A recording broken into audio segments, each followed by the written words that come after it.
Okay, hi, my name is Madeline Kirch, and I am a student in Paul's class. Today, I will be interviewing Jill Currin, who is a teacher in North Carolina. This is on pending Bill 644. So the problem with online learning is that there's a lot of challenges because of the COVID-19 pandemic, and students struggle to have access to internet and tools such as computers and tablets to have remote access and complete the online schooling. And this bill was proposed on April 22nd, 2021, but was first enacted and talked about at board meetings in January. So basically what the policy objectives are based on the population of the school district, there will be one remote learning academy or two or three or up to five. And through that, people can learn asynchronously or synchronously based on their enrollment. And Jill is a teacher, so I wanted to talk to her about her remote online experience. So Jill, can you tell me a little bit about what you do online? Well, I have the day off today, so I don't look much like a teacher, but I am a teacher with Guilford County Schools in North Carolina. I teach middle school, and I actually teach at a virtual academy. It's the first year that the virtual academy, my middle school started. So it's our first year, obviously, due to COVID, but we are here to stay. So we will remain virtual next year, of course, and move forward. Okay, so when you say your academy is online, do you teach any other students, or are you only teaching to a specific online platform of students who elect to be online?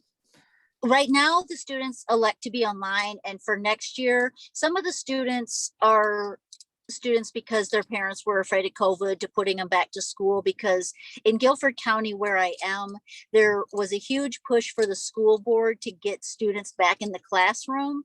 And my son, who is in second grade, has gone back to school since October. Okay. And there's been a push to get the kids back in school, and all of the schools in my county, high school including, are back in person learning. Okay. So the problem with the virtual from our standpoint is some of the students are doing it because they don't want to be in person, not because they want to do virtual. Okay. Although I think going forward, it's going to be better because the kids who will remain virtual choose to be virtual. Okay. And are you going to remain virtual as a teacher, or are you going to go back in person? I'm going to remain virtual. Okay. And this year I did have a problem with some students not being engaged. And the first beginning of the year, we were very lenient, because they could have connectivity issues, device issues, everything like that. And still, as 100% of our students have devices, some of them do not do work, which obviously is a problem. There's going to be a huge learning loss, either because their parents don't make them do it and we can't make them do it because we're not in person. However, next year, I don't expect to have this problem. Okay, good. And do you think there's anything that you would change because of that? That's something that to make students more engaged in the online classroom? Or do you think there's nothing really you can do? The student has to make the decision. The student has to make the decision. I mean, we've tried. I've had several students who have done zero work, and I called, I texted, multiple times. They say they're going to do something, they don't do something. At this point, they should understand what needs to be done. Mm-hmm. And they're just choosing not to do it, because I think the way this started, of course, this all started due to the pandemic, and there was much leniency at the end of the last school year due to the pandemic. They knew they didn't have to do anything and they were going to pass. So then this year they kind of felt the same way. And the kids, unfortunately, aren't thinking about their learning loss. And some of their parents are unfortunately not thinking of that either. But it's their choice to do it or not. Okay.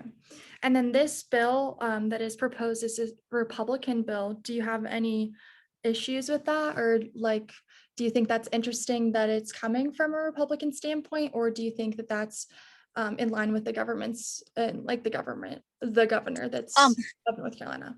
Well, it is interesting that it's coming from a Republican.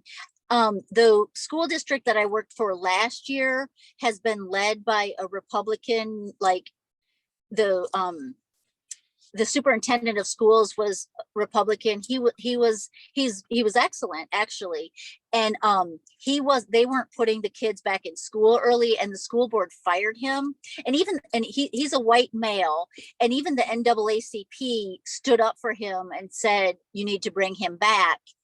Wow. Because he was trying to, go by what the majority wanted. Mm-hmm. And he got fired, and it's being fought, but they replaced him with somebody else.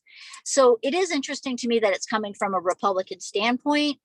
But personally, I think it's a good idea for the bill. I don't think with the numbers of the school district that they need more than one, because I'm at a large school district. My school district is the third largest in the state, and we have one virtual academy for grade school and one virtual academy for middle school, and then the high school does a different online platform.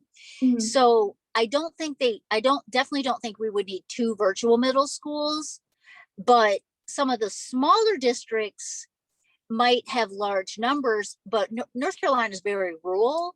So there could be huge connectivity issues for some of the rural school districts mm-hmm. to have a virtual academy. So I'm not really sure about their numbers and things like that. I think it's a good idea. I'm just not sure how effective it would be throughout the whole state. Yeah. And do you think that remote learning affects a child away in an emotional standpoint, or is there anything else that you would say that is a byproduct of remote learning that you would want to change, maybe, and alter the policy a little bit to make it more conducive for all students? Well, there is going to be a huge emotional component, and we do try to focus on the social emotional aspect and things like that mm-hmm. With our virtual classes, although the kids are not required to do virtual classes. Mm-hmm. I think that they can't really put parameters on you need to do this or you need to do that, because you can't fit everything into a cookie cutter pattern. You just need to do the best you can, or do the best for your students, or whatever.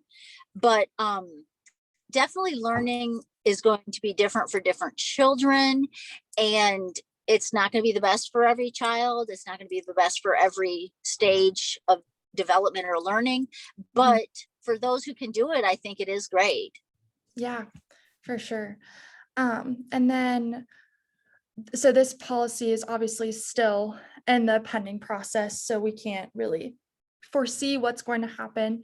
But I was just thinking, and I wanted to talk to you a little bit about this. Do you think that changing like the way that access to education is brought about would be a better way to like take away from the online learning platform? Because I even know, like, as a college student, I struggle with just like the motivation to be online. And so if there was like a smaller classroom setting that was safe with COVID and all that kind of stuff, that it would be more conducive for learning. And I was wondering if there's anything or you have feelings towards that in any way. Well, not everybody can do on learning, but there are many students who thrive in an online environment, and there are many positives to it. You don't have the bullying and the different stresses that you would have in the classroom. Mm-hmm. And unfortunately, a lot of, even though the classrooms are not supposed to be a large size, there is a very many large size classrooms. Mm-hmm.